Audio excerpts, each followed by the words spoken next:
Okay, welcome to Thoughtful Thursday.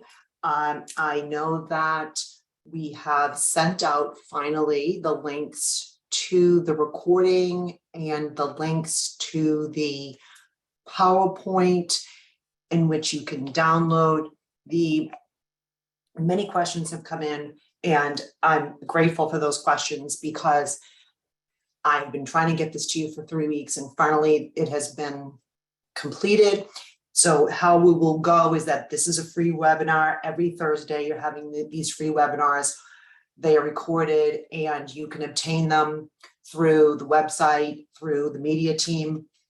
If you want CEUs, you will have to go through, put your name in, your license number, because there's a tracking system and it will be on-demand CEUs. And we have them for administrators, nurses. You can use clock hours for PTOT and speech, social work, and this counts for 1.25. Now, for those that are getting the CEUs, you must complete the speaker evaluation as well as the quiz. So let's get cracking. Today, we are doing week 4 of week 8, and the requirements of participation has rules in which you have to train staff. And this was in the updated regulations from June 29th, 2022. And this regulation is filled with information, and I have decided that at the end of this 8 weeks, which is specifically focusing on areas that you need to train the staff, I'm going to go and do another series on the actual ROP. These sessions are intended for you to be able to use and train your staff. So the week 1, we did an overview. Week 2, we did education on communication, interactions amongst staff, how to communicate changes in a resident's functional status, what are your modes of communication, what are proper etiquette for communication, eye contact, body language, written, verbal, etc. And last week we did resident rights, talking about, overarching themes, that the resident has rights, that they have access to their information, they have their right to privacy, and that the nursing facility is responsible to ensuring these rights. There's a code of conduct that occurs that on admission and on throughout the stay, it is the skilled nursing facility's responsibility to communicate the code of conduct to the residents. And this week we are doing week 4, which is the QAPI program. And the expectation again is that by now, all of your staff persons have been trained on the 7 areas, this being number 3, week 1 being an overview.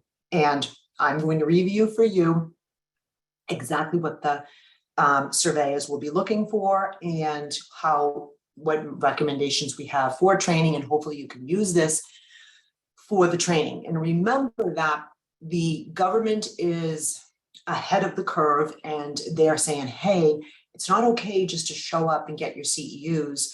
We want to see that you took an exam, that you have learning objectives, that you signed in, that the nursing facility has an ability to track and monitor those that have completed the course, new hires, existing staff.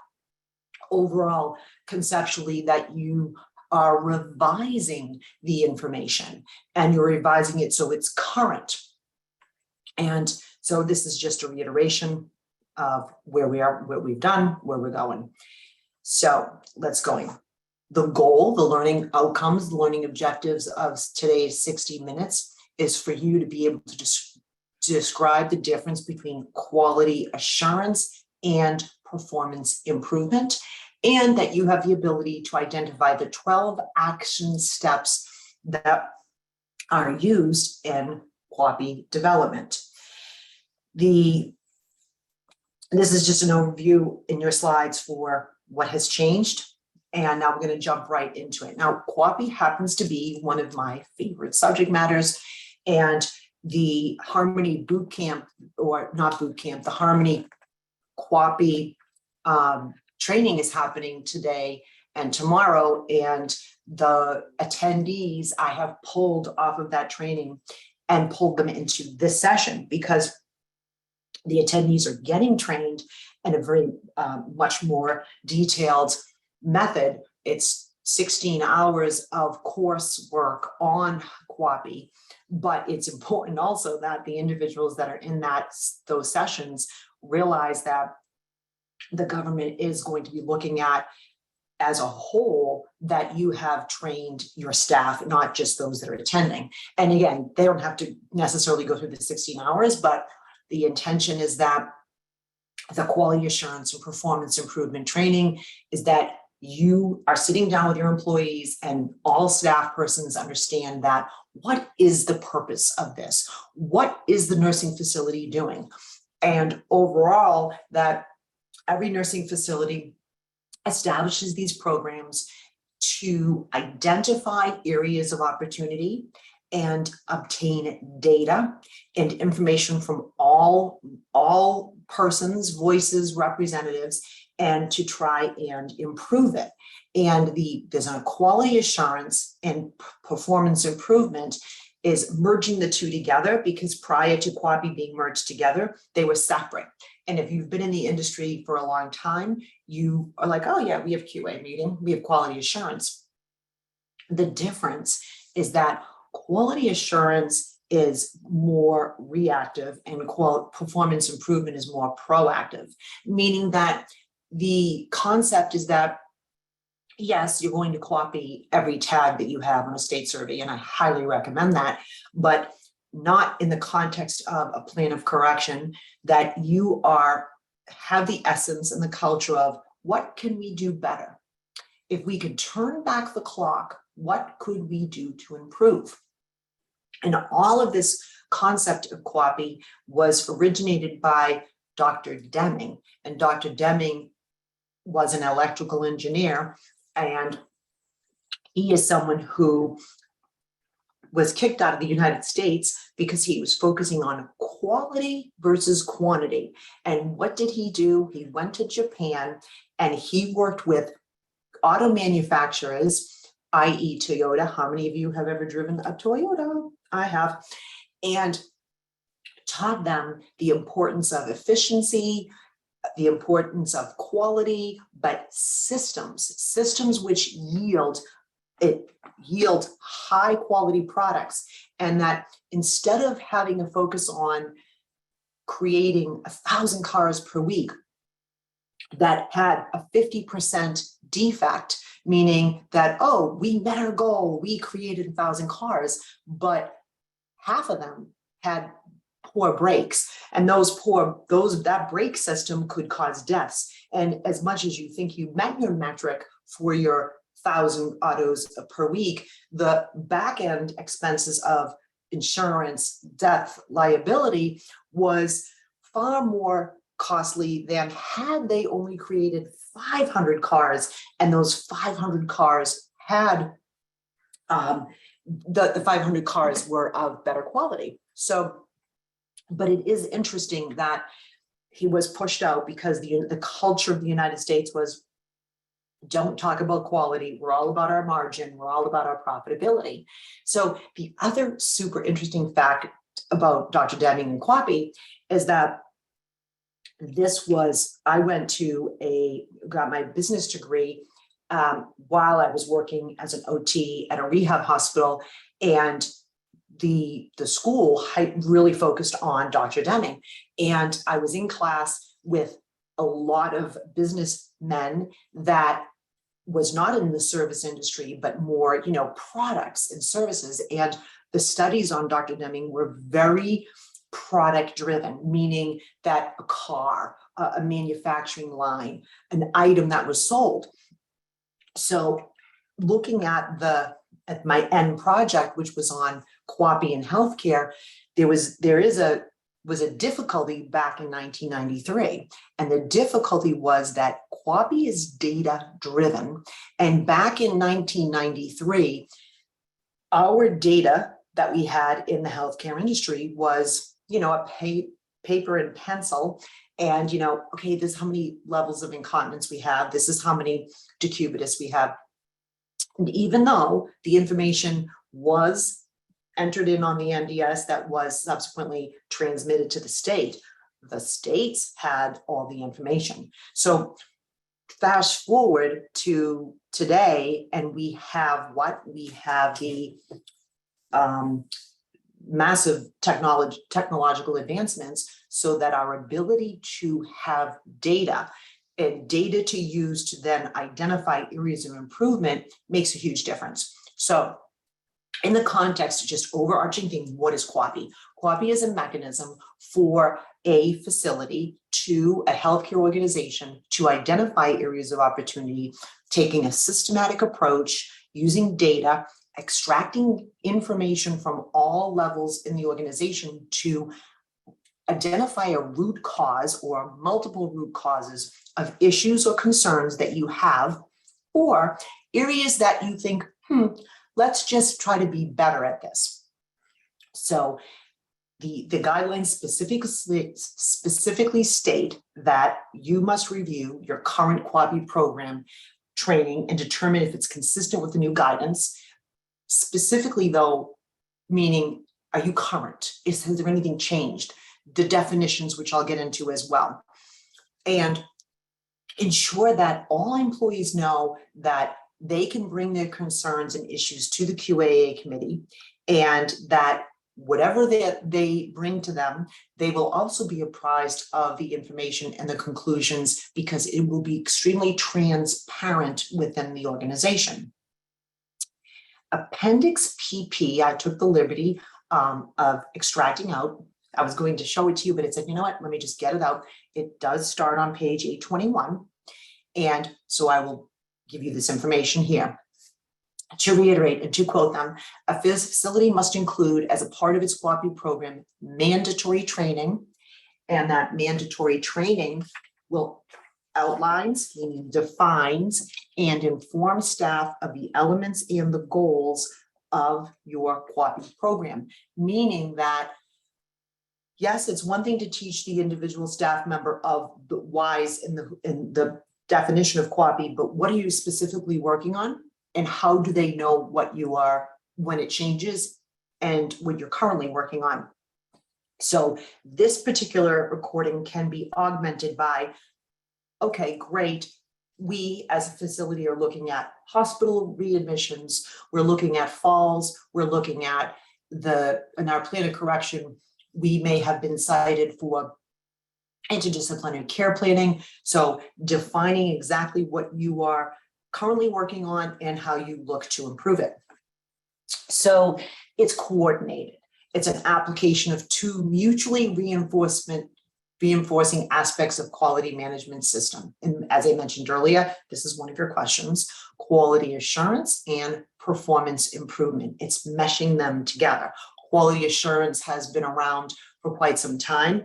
Performance improvement is when you identify specific tasks that you are going to have subgroups that are going to dig deep and identify areas of opportunity. It's a systematic, interdisciplinary, comprehensive, and data-driven approach. Systematic. We talk about systems all the time. I'm the daughter of a rocket scientist who was also a systems engineer. And I'm the government for healthcare is hyper-focused on your systems, right? What do I mean by systems? Do you have the ability, does your system have an inherent complexity of an innate checks and balances?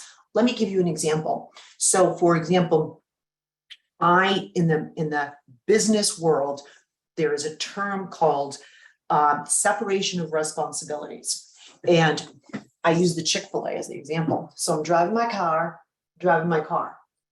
I go up to Chick-fil-A, which my daughters love, and I order my food. I now go, that's the first window. I now go to the next window in which I pay. And then I drive up and I go to the third window and I get my food. So I went to 3 windows. Separation of responsibilities. innately.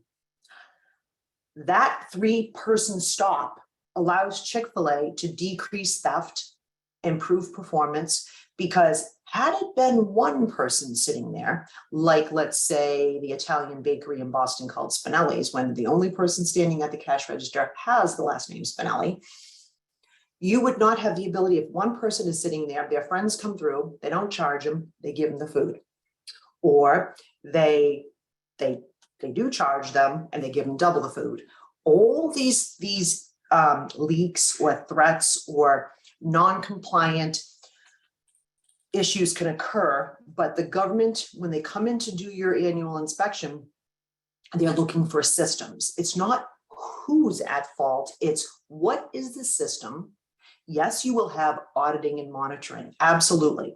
But what are the checks and balances within the organization to understand that we're going to catch it before it becomes a systemic issue? It's never, it's someone's fault. It's always the systematic approach. And it takes years to perfect and understand. The folks at Harmony will say to me, Chris, you have me doing that and you have her doing that. And I say, yes, because it's my innate checks and balance. So for the purposes, now I am reading to you now the guidance in which they train, coach, direct the surveyors that are coming into your nursing facilities and providing you with inspections.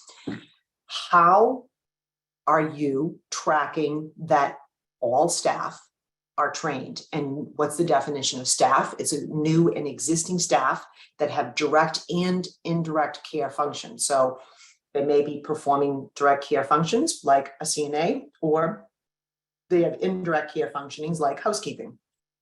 And the essence is that people are educated. People are educated. They don't just show up and get their CEUs. They show up, they listen, they understand the objectives, they take a quiz and pass, and then they're competent in the area that you were discussing. Individuals who are under a contractual arrangement, volunteers, also as any people coming in to serve, also are considered staff. So having them be trained as well. It's mandatory. There's no exceptions. And when the surveyors are coming in, they're going to ask you questions. And how are you intending to implement this program? How do you track those that have attended? What training should be included given the facilities, that staff members' role? How will the staff members communicate feedback on QAPI? In other words, and I always say that I can find out in 30 seconds if you have an effective compliance or QAPI program, because I show up and I randomly ask someone, hey, can you tell me about the QAPI program at this facility? Or what would you do if you uncovered an area that you thought would be beneficial for the QAPI committee or the QAA committee? Simple questions, simple discovery questions will lead any surveyor to realizing the competency of your organization into this facet. So how are you refining it? How are you keeping apprised and abreast of the changes? And things do change quite a bit, quite quickly in this industry. And the standards of practice, the objectives, the performance standards, and the evaluation criterion. So for example, when I started this session, I said, these are the objectives. And that's the first place. Okay, what are the objectives? And then there will be, for those that want to use, there will be a quiz on SurveyMonkey that you take, because it will show your understanding of that. And there, again, this is something that they've identified in the 2016 phase 1, 2, and 3 rules of engagement, rules of participation. This is a refinement for phase 3 that I am reiterating for you today. So what is your tracking mechanism? For those that get CEUs, we have a system, because we have to report to our credentialing agencies, those that attended, etc. So you have to have their name, their license number, their what session they attended, and all of their license number, everything in that area. One fun fact on QAPI, it is not required that you have an outcome deficiency cited for this tag to be cited for deficient staff training. So in other words, you could be cited for not doing the training, but it doesn't mean that your QAPI program doesn't meet the standards of the surveyor's expectations. And the tags that are related to it, are in well, first of all, QAPI training is F944, but the QAPI operational tags are F865 through F868. So here we go. What types of questions do they, just taking notes, the probes. The probes are how, in that big manual that everyone should have, and it's a zip file, it has all the guidance that they give the regulatory surveyors. They give them probes, they give them cues. What should you look at? So they're saying, okay, make sure that their mandatory requirements are met. Make sure they have a method for verifying staff attendance. And just a sidebar on that, and one of the plan of corrections that I had told you all about, for those that are consistent attendees, and this was the one with the abuse allegations, and we had to do trauma-informed care. We had to set up a system in which an employee that hadn't, say they were per diem or PRN, we had to put a tickler system into the time clock to ensure that individuals would not work a shift before they were trained. So understanding that this system that you have to ensure that, okay, every year they have to be trained on this, and how do I know when they're going to be trained? It could be that the staff development coordinator has that role. It could be in an automated system, but always double check for the leaks, meaning new employees, turnover, return employees, and the confirmation that the staff attended. So the confirmation that they attended obviously is either a sign-in sheet, but if it's done on demand, it would be that they logged into the system and they then took the quiz and did the speaker eval. So again, just to reiterate, you're training the staff on what is QAPI, why do you do it, and also what are you looking at in QAPI, and how do they know what your current issues are that you are addressing. Let's see, how do they bring concerns, and when does the facility determine that they require updating? So those are reiterations, but it's to reinforce to you what exactly you need to do and intend on displaying when the surveyors come in. Now, also realize that QAPI is something that, let's just sidebar for a second on plan of corrections. So as mentioned earlier, when the surveyors come in, they identify an issue. And those issues will come to you within a certain time frame in the form of a 2567. And that 2567 will list out exactly what deficiencies they cited. You then, in turn, have to develop a plan of correction. And that plan of correction has to identify, show how the building will identify future areas of said deficiency, how you're going to identify them, how you're going to prevent them, what you've done for education, have you modified your policy and procedure. In the column of identifying, most organizations establish an auditing and monitoring system. The auditing and monitoring system would be that every month we're going to look at, could be 100% of patients, whatever it is, but we're going to audit because we're looking for a certain issue that was identified by the surveyors. I've recommended to you this before, and I'm going to reiterate it, that in my experience, the biggest area that falls apart in a plan of correction is the auditing and monitoring, because it's, okay, we're going to do this audit and everyone's rushing just to get the plan of correction accepted by the state, but it falls through. So I always say QAPI the POC, meaning that if I have to do an audit every month, and I'll give you an example, on every patient that leaves the building for an appointment, And that audit is to ensure that the nurses wrote a pre-leave status. Patient's blood pressure was good. They looked, their color was good. They were alert and oriented. And then when they come back, patient returned from dialysis or doctor's visit, and I'm going to audit every single month for a period of time that these transitional notes and assessments were completed. The worst thing that I can do is not do the audit. So I always suggest that in your QAPI forum, that one of the items is the audit.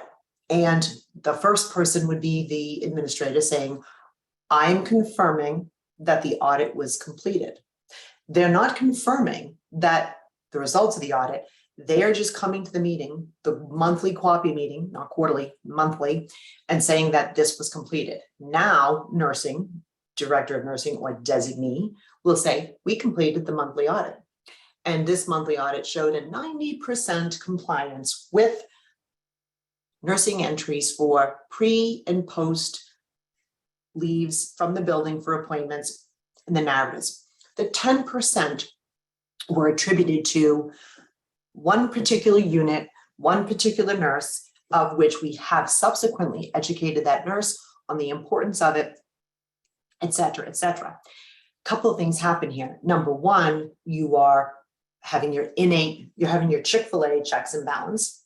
Number two, you have your innate checks and balance, but number two, you're also effectively communicating to the staff areas that were cited on the state survey, that awareness is what we want. We want everyone to know what the problem is, because the more people that know, then maybe there could be a reason for or a correction that was overlooked. So it's about that interdisciplinary, all staff feedback. So that the takeaway here is that state survey deficiencies, we recommend highly that you QAPI them. And this will be your reiteration that, okay, that how are you going to intend to implement this program? You say, okay, we have a recording, or you have it on demand, or you have it in person, whatever works best for your facility. Every individual learns in a different manner. Some people are really good with auditory learning. Some people need visual. Some people need actually activity. So the adult learners are much different than young learners. So it also will depend on the style of your organization. So the essence is, how are you going to implement it? Figure that out. What are their role? What's my role? And that is, oh, well, am I a member of the QAA committee? Could I be picked? What do I do if I have concerns? Oh, there's a box. And do I go to the board of directors, or do I go to the chair? And any area is open game. What is the rule of thumb? A complaint is a gift. Any feedback that you can get on any aspect of the organization is a gift. And what does General Powell say? Once you stop receiving complaints, you have stopped leading. And I know it can be overwhelming, because all day long, you are decision making and you're hearing concerns, but this is a forum in which you want to take and have this data. And how do we get them to? It could be a box, it could be an email, it could be a QAPI info@QAPI or feedback for QAPI email, and that would be part of your system. Some mechanism that everyone is aware, and it's good to have signs or teachable moments with cues for people and areas of that. So this is a reiteration, but I wanted to make sure that I gave you exactly what the Appendix PP stated, and detailing the learning objectives. What are the performance standards? Oh, you are going to take a quiz that's 10 questions long, and you need to get 7 out of 10 correct in order to then be competent. And if you don't have 7 out of 10 correct, then you will have to retake the course, because you may have attended it, but for some reason you didn't assimilate. And that, that's the performance standard. And again, the process for tracking it, you can use all sorts of things, from SurveyMonkey to grids to spreadsheets, checks and balances. Don't just rely on some system that is automated, because I'm also going to have a download and a checks and balance of those that attended through another system, so I can make sure I have my Chick-fil-A security. And so again, all a reiteration, these are the questions that they're asking, does the program inform staff of the current elements and the goals of the program in order to improve? And again, do they know what it entails? And obviously the latter half of this session is going to be, what is QAPI? This is just the, hey, what is it that they're going to be looking at? What do I need to do? Implement, monitor, track, education, communicate. Those are the things that, and when do I update my content? The content for QAPI pretty much has been consistent, I would say, for the last 20 years. The terminology may have changed a little bit. Do not get caught up, in my opinion, in, example building, West Coast, the building was cited on QAPI. They were cited on QAPI because the former administrator and the administrator's assistant, their right hand, would take all of the notes in the QAPI and they would email them out. But no one had access to this spreadsheet. So the importance of, yes, securing information, but where is this information? Where is it kept on the server? Is there a complementary binder that goes with it? I'm a binder person. So I do have everything on the server and I do have everything. I have everything, but I also have backups. I have the paper, because if the surveyors are coming in, I am going to hand them the binder if they ask for it. So this particular facility did not have their tracking of their meetings and their identified areas of improvement, because it was somewhere in the bowels of the computer of the former administrator. So that is a big area. Let's sidebar for 1 second. As you know, Harmony hyper focuses on your facility assessment.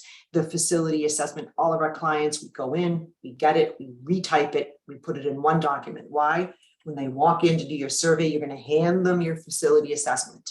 If your facility assessment is bejangled, and quite often they are, and they're sticking out with pieces of paper because it's not in the same document, then it's going to optically, you're looking a bit disheveled.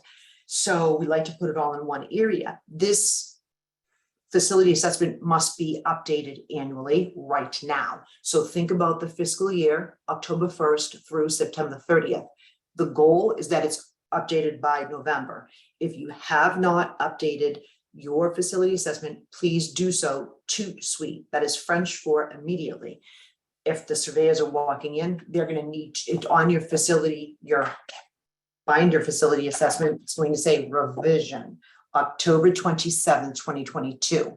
The data inside of it should be reflective of October 1st of 2021 through September 30th of 2022.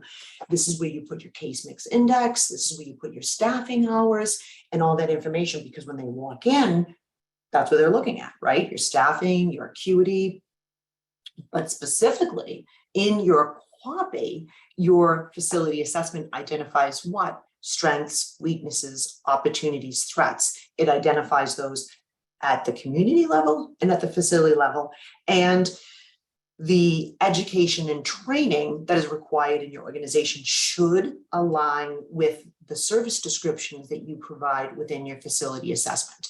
It is not that, don't be stressed over this, it is not that difficult. Once you have your core assessment done, refining it is just, for example, right now, if you haven't refined it, and I understand if you haven't, you need to add in the threat of COVID. You need to add in the training of COVID, which, by the way, is week 7. Oh, no, it's next week, infection control. So those areas all need to be in alignment. Back on track. Lozinger. Who is in the QAPI committee? Director of Nursing, Medical Director, the Administrator. and at least 2 other members of the facility staff. Your infection preventionist. So in the building that we had to QAPI the QAPI because they were cited on their survey for not having the QAPI, that when I was physically in the building, I did a training in the QAPI, which we had a sign-in sheet to train them on QAPI. So now with their plan of correction, they submitted the sign-in sheet and the PowerPoint, which was used to train them. So they understand the importance of QAPI. Who gets picked, now this will rotate probably, the 2 other members of the facility staff. And this particular organization, they had no less than 22 people in their QAPI meeting. From the rehab director, they are all departments. They had a list of things that they were reviewing. Every department had areas of improvement that they were working on. The speakers or the leads would go through, I'll give you an example. We're looking at, very simple one, we're looking at our hospital readmissions. And we know it's a value-based purchasing metric. And at the, I'm role playing right now. Our last month, our hospital readmissions was 40%, and this month it's at 22%. And we have 5 less discharges to the hospital, and the decrease, we feel that the decrease is due to the fact that we have identified changes more readily and that we're less apt to automatically send the patient to the hospital. Hospital readmissions is a focus of the government because being in the hospital is the worst place you can be when you're sick. Okay, per Boston physician. Why? Because when you're sick, now you're in an environment with high infection, high HAIs, healthcare acquired infections from catheters, from anything that's inserted into your body. So the last thing that you want to do is discharge a patient to a hospital unless it's 100% necessary. In this QAPI program, we see that the 5 patients that were discharged to the hospital, true story, were on a Saturday on one particular unit with one particular doctor. So it's Saturday, it's 4 o'clock, Mrs. Jones has a temperature, send her to the hospital, meaning there's a pattern here. So we're going to go in and figure out, wait a minute. So we see that it's specific to a unit, it's specific to a physician. We're going to sit down with that physician, with the medical director, and say, what's going on? Because we know that we are being monitored on our hospital readmissions. Let's deep dive and find the root cause. In this particular case, the root cause was a specific system on a specific unit that had a propensity to just discharge patients to the hospital when anything went sideways on a weekend. The infection preventionist is a critical component, especially with all the expectations that are required of you that with COVID-19. And that person, whether they are full-time or they're part-time, it's a designated individual. They must be on this committee as well. And I will say to you, I understand that the regulation is quarterly. My personal preference is monthly, even if it is a rotation of the departments, because it's a lot of information to have. If you have rehab, you have nursing, you have maintenance, housekeeping, all these individuals have performance improvements that they're working on. It just may not be a forum. You could do a rotation of maybe the rehab director speaks every quarter in order to keep the momentum. I'm a firm believer in monthly in order to keep momentum going. And I'm also a firm believer that don't change the meeting, just keep it at the schedule. Those that can show up, great. But when you start changing meetings and changing times, you're going to waste more time communicating the change than you would had you had the meeting at the beginning.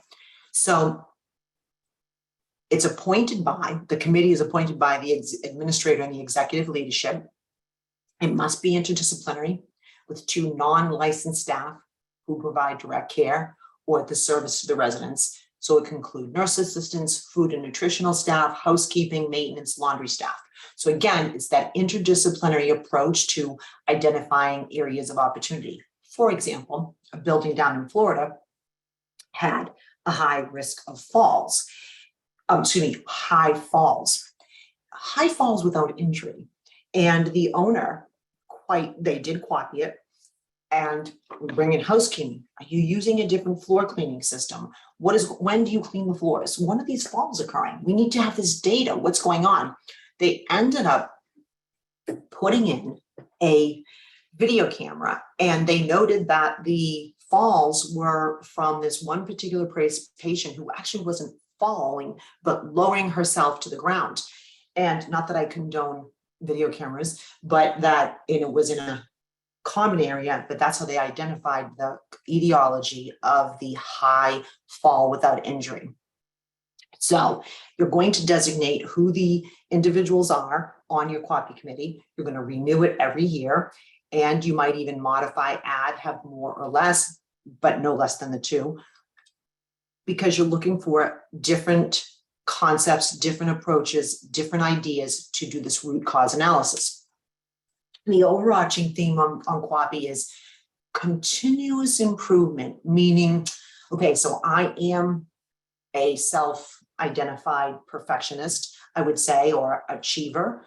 And when I started the company, I'm like, okay, I'm looking, I'm going to go in, I'm going to fix it, I'm going to leave. Okay, well, it's a medical record is a human individual, and there's always opportunities for improvement. First of all, you have to accept the fact that there is not perfection. Your approach is that I'm always open to making things better, because there's always areas of opportunity. I'm not saying, but I'm also not saying don't fix it if it's not broken, meaning don't fix for the sake of fixing. Just be open-minded that there's always a way that something can be done better. You have to have meeting minutes, who attended, just a formal meeting, the date, the concepts, the things that were discussed, and you're going to collect data. Now, this data is even more intriguing as well. You'll hear me talk about data a lot. So one of the things that the ROP talks about is that the surveyors are actually going to ask you, how did you determine your collection data methodology? Now, and my words of advice to you are that however you do it, be consistent.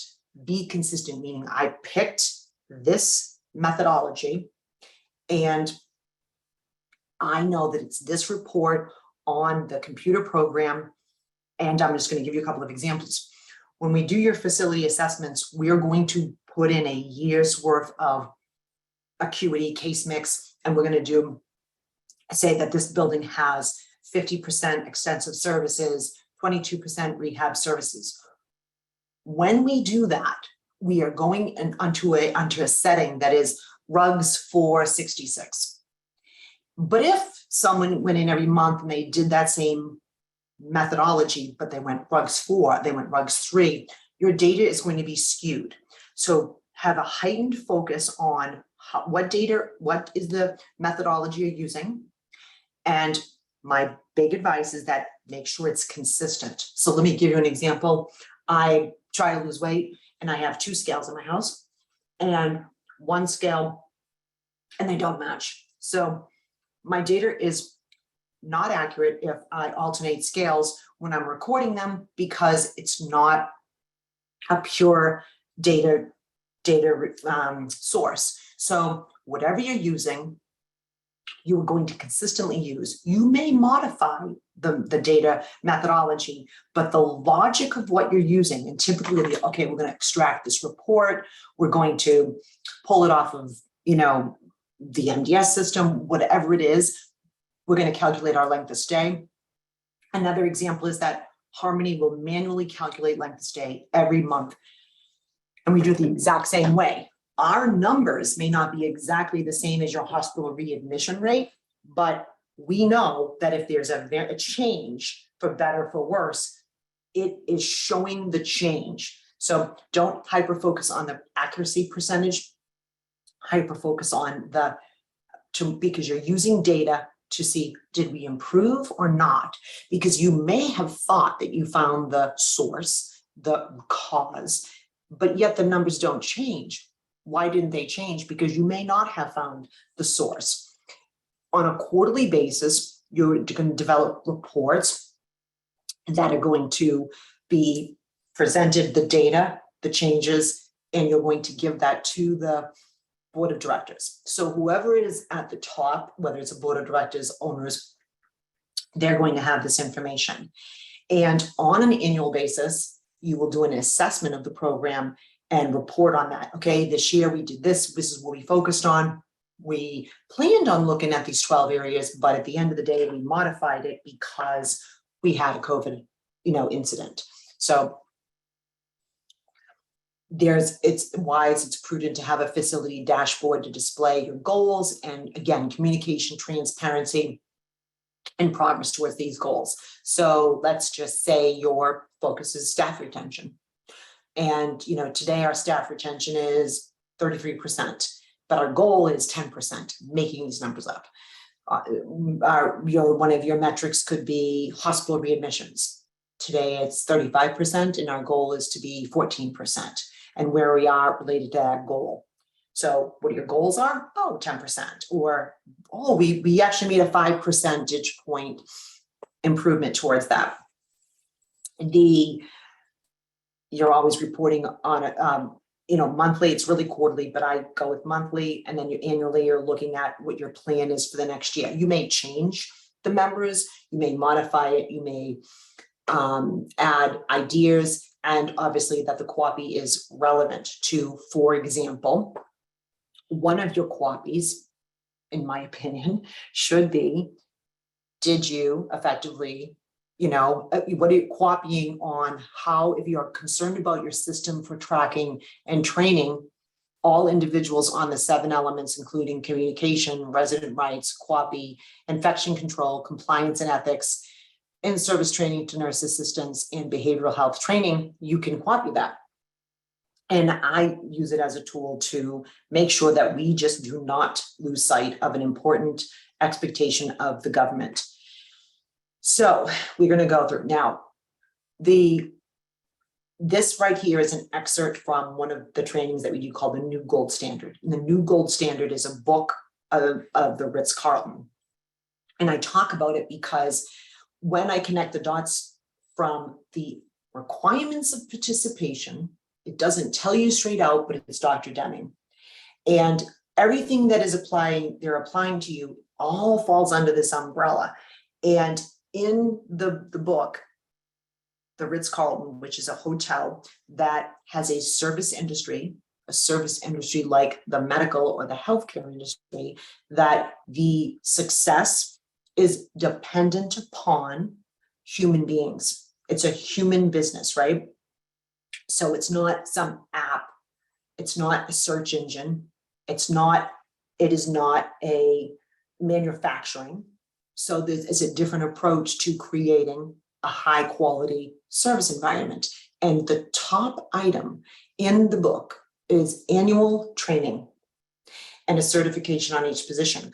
I cannot do my job if I don't know what you expect of me, and I cannot do my job if I do not know the rules. So as a life learner, I love to learn. Annual training is giving them, okay, this is what you need to know, whatever the realm or domain that we're speaking of. The concept is that each employee will continually identify defects. This plays into the, hey, everyone here, we're all on the same ship, we're all on the same bus, and we all want to hear, well, there's a light bulb out. Did you know that the door downstairs can't lock? And did you know that that patient's, there's mold over there? We want, the complaint is the gift. It's a spirit of give me the information so I can fix it. And the other concept is that an environment of teamwork. And I always talk about ethylene C2H4, which is a chemical that comes out of a bad apple. If you have a bowl of fruit, and in that fruit, one bad apple can literally make all the other fruit go bad faster. And it's a organic chemistry.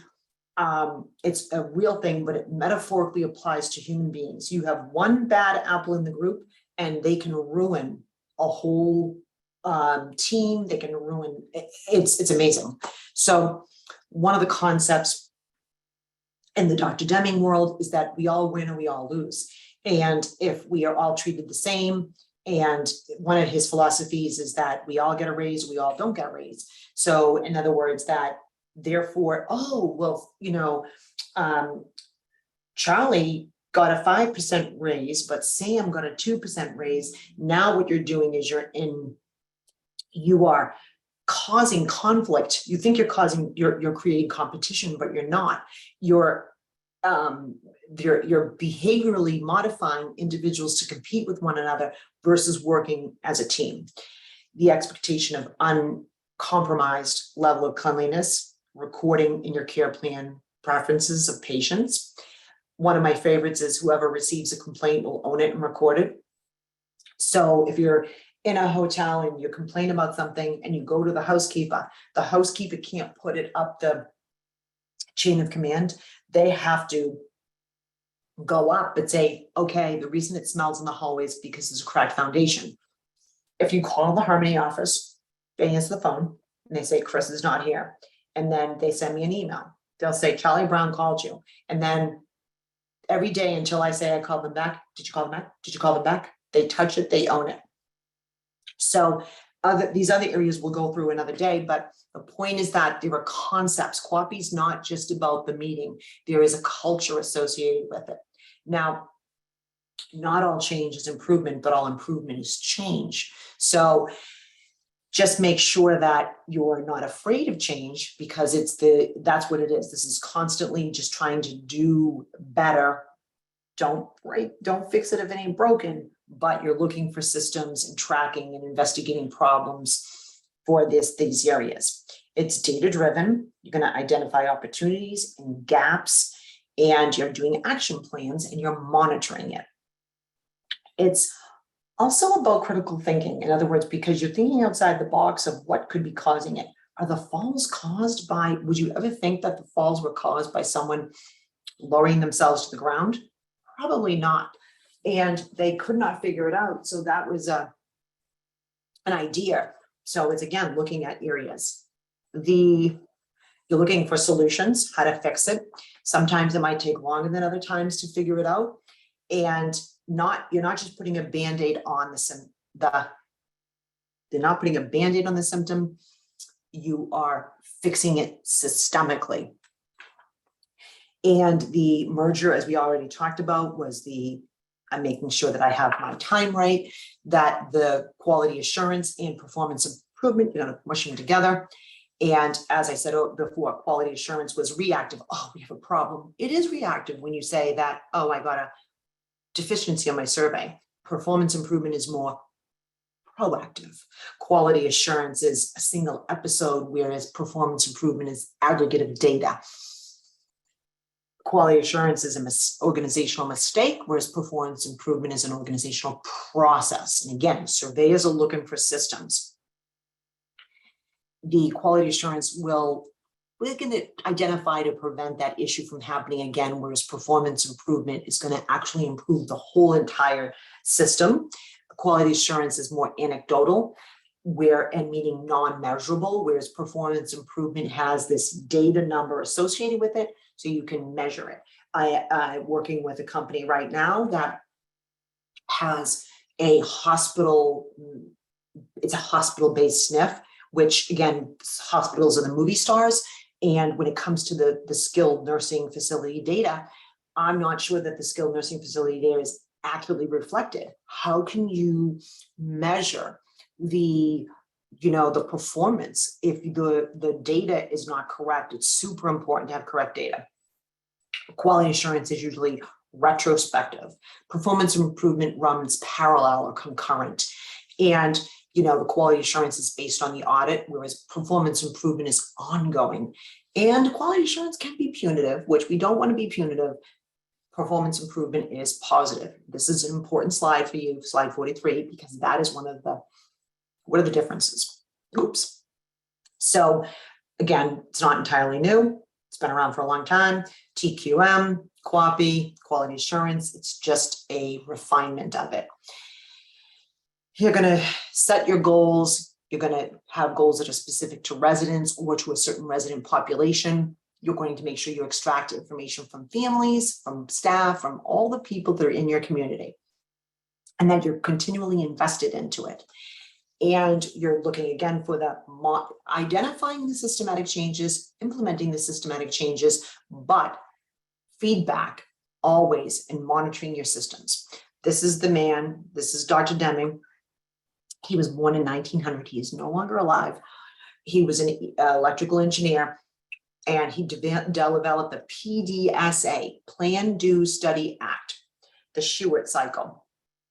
And he developed the sampling techniques that are still used by the US Department of Census and the Bureau of Labor Statistics. So it was mathematical, and he had these 14 points. And these 14 points were, hey, I do think you should give better quality. And I'm going to go through these, and then we're going to do the 12 steps because I have, 6 minutes left.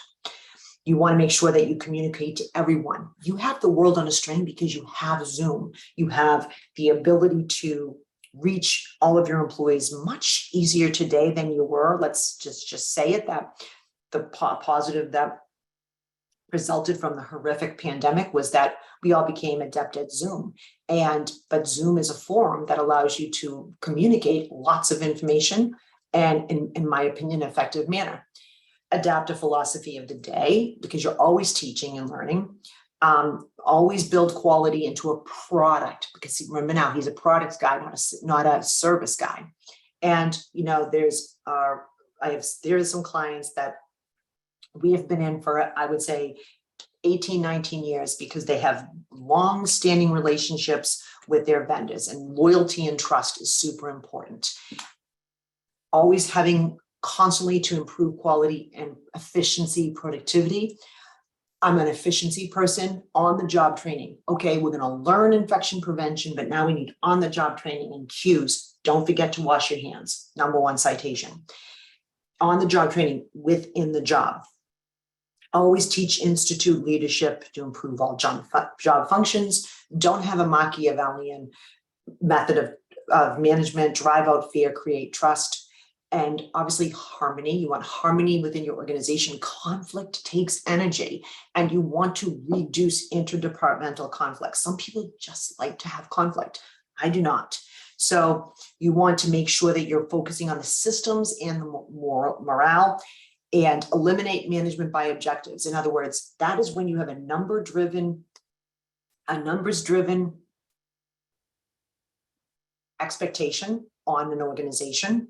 And it's more like we're looking to have great quality care. Remove any barriers that, cheat people out of their, transparency and their successes. Always give advice on self-improvement, and you include everyone for your company's transformation. So we're going to go through this a bit quickly, and I always go a little bit over. So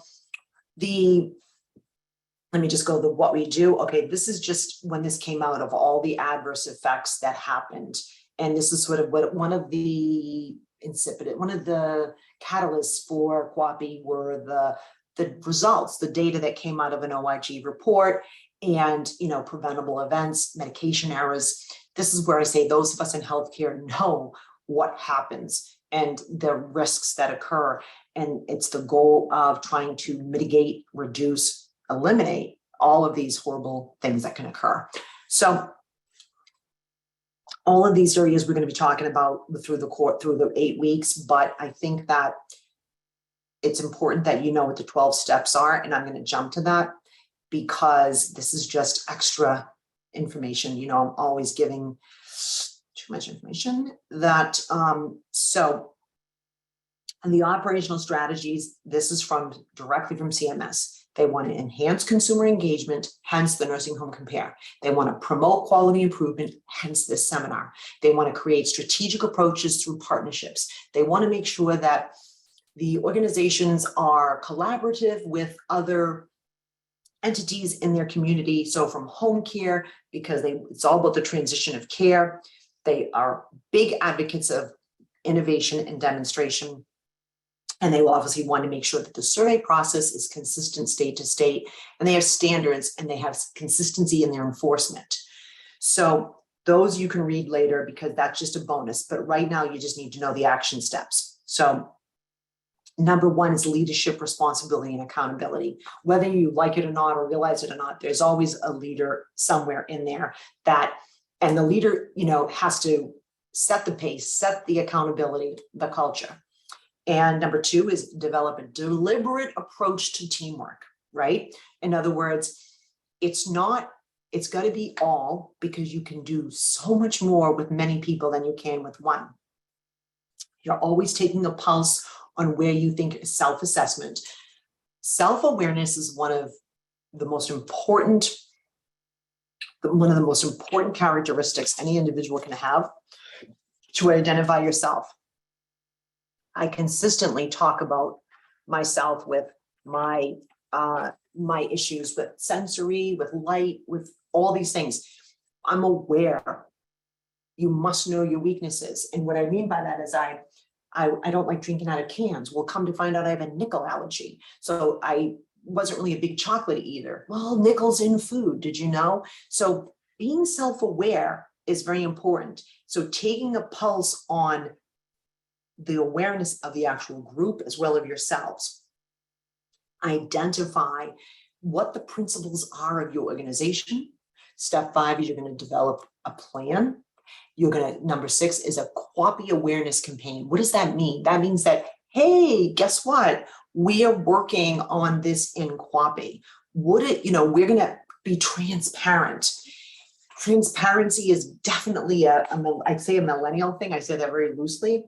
It's the coders that do open source. They just want, everyone give your information, because the concept is the more people that participate, the smarter we'll be, because we're going to get information from as many people as possible. And you're going to develop a strategy for collecting and using QAPI data, meaning what am I using? What's my approach? What are my gaps and opportunities?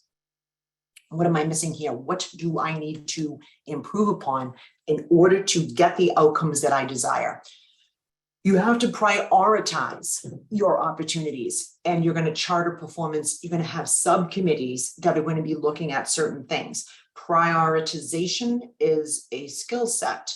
I wear 20% of my clothes 80% of the time, as do you.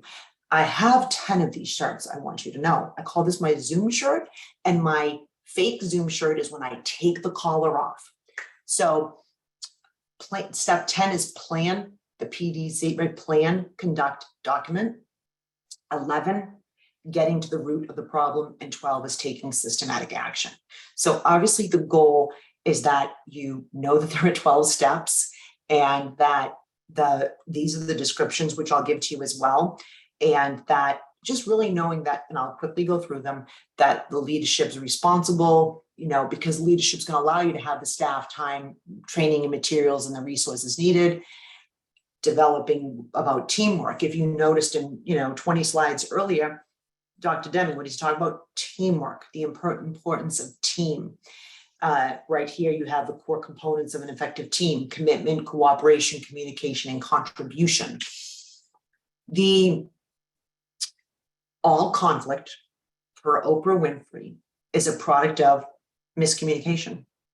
People misperceive, misunderstand. So, as my dad always says, sorry it took me so long to send you this email, but I had to make it concise and precise enough to prevent 20 other emails to arise from it. That's we want efficiencies, but you want to be an effective communicator. You want to be precise. You want to give the information, distill and synthesize. As you're developing the team, you're asking who is on the team? Who do we think we need? What are the roles of the team members? What is your role? Are you even on the team? You have a facilitator, a lead, you have members, and you want to make sure that you have problem solvers and critical thinkers and people that can think outside the box and people that will go outside of their lane. So And I know that I'm going quickly because I'm almost over. Make sure you have your vision and your mission statement, your purposes, and just identifying, what it is that you're adding in. And I'm putting that in red for you so you know, and they're coming in to tell me to stop. I get that. Your guiding principles, and let's keep going. Your awareness campaign. It could be a storyboard, it could be emails, it could be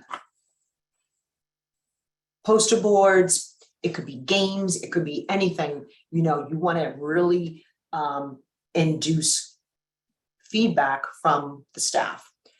So, and then again, what is the data? We talked about that already, just the importance of the specifics. And I am telling you that this is where the surveys are going to focus on, specifically that one, because that's what they specifically wrote about in the 629-22 rule. And obviously that, it could be your 5-star. Well, we have a 4 and we want to have a 5. That could be something that you're looking at. What could be in it? You want to identify potential problems, which could be from the residents, the families, any areas of opportunity, and then prioritizing. Prioritizing is what is more important. That is the skill set that I was mentioning before. Having the team discuss it, but knowing where to start first. So I am going to let you obviously assimilate this, and I'm going to go to the questions that are coming in, and okay, very good. So I think what I'll do is I'm going to stop the recording for the on-demand session, and maybe I won't. Let me read them out because, I think the questions are good. But if you are taking this course on demand, you can stop right now because this is just bonus right now. So I know a lot of you stay on afterwards. You're free to go, as they say, but those that want to stay on, we can chit chat, kitty cat. So could you share links or other resources where we can learn more about Dr. Deming? Yes, I can. I'm writing it down. And I can absolutely do that. We're going to modify our website, and we're going to put like the Thoughtful Thursday there, and I will add stuff on Dr. Deming. And we have a thing called Harmony Help. And right now, if you go on there and you Google stuff within the website, I don't have anything a year in Dr. Deming, I'll get some stuff up there. Just give me 7 days. So thank you, Magdalena. The facility I'm in does not have any record of testing the facility for Legionnaire. I'd like to copy that, but wouldn't get in trouble for not having that in the first place. Oh, good question. Okay, so this is a different person.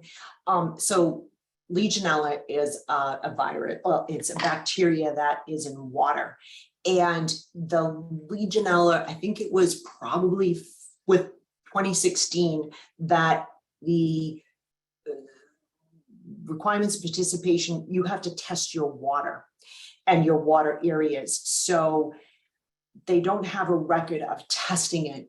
But honestly, if you do test positive for it, you're going to want to know that.